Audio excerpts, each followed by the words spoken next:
I'm Shaniqua Walker-Barnes. I am an associate professor of pastoral care and counseling at the McAfee School of Theology, which is part of Mercer University's Atlanta campus. So we're here and go by and see our booth. And I am also a few things in terms of thinking about who I am and how I got here. Some of you have seen my book out there, Too Heavy a Yoke, Black Women and the Burden of Strength.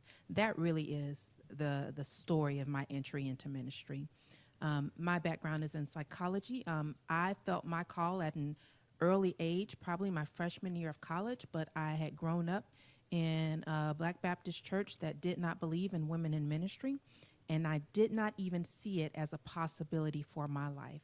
So even though I knew God had a call on me, I didn't think of ministry as a possibility. And so instead I pursued a career in psychology because I wanted to heal the wounds of God's people, particularly African Americans. And so that's what I did. And so it was during my time as a professor in psychology that I began to more deeply work in the church and working with women and around hurting women.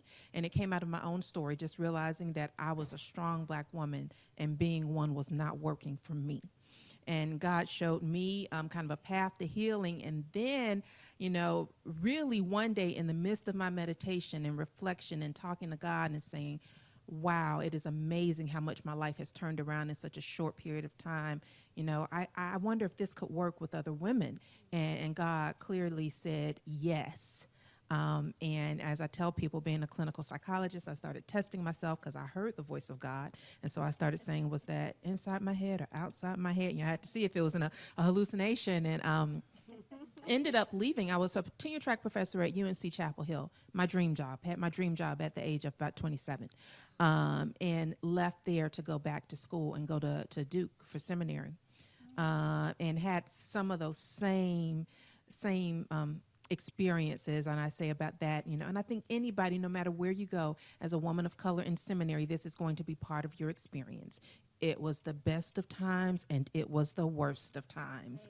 And so I was formed there in some really powerful ways and also had to deal with some real ugliness in terms of how I was devalued, and even just the transition to ministry from psychology and going into ministry conferences and having men openly proposition me, suddenly realizing that my value had somehow become tied to me having a vagina, and the way that I would be treated in a professional setting was based on my anatomy and not on my skills. It was very startling for me, realizing that I felt not safe in ministry settings, that, you know, I realized I can't go to a church by myself. If I get invited to speak to a church, I have to have somebody with me because I'm not safe. It was very really troubling to come out of psychology where my merit had been based on what I brought to the table, and then suddenly that had no value.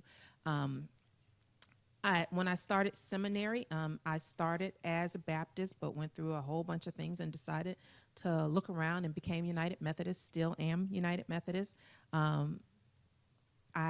And as of tomorrow, starting a new church launch, a new church here in Lilburn, Georgia, the Net Church. We are trying to be a place where God's vision of beloved community is really true, and where it's not kind of multiculturalism where everybody looks different but really is the same internally.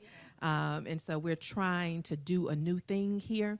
And see if it works. And so neither I nor the pastor, who's a Latino man, we have no idea what we're doing and if it's going to work. But we say then at least if we know we don't know what we're doing, we might have a chance. And so I am the discipleship pastor there. So my job is to teach the people the vision and help them live into that vision.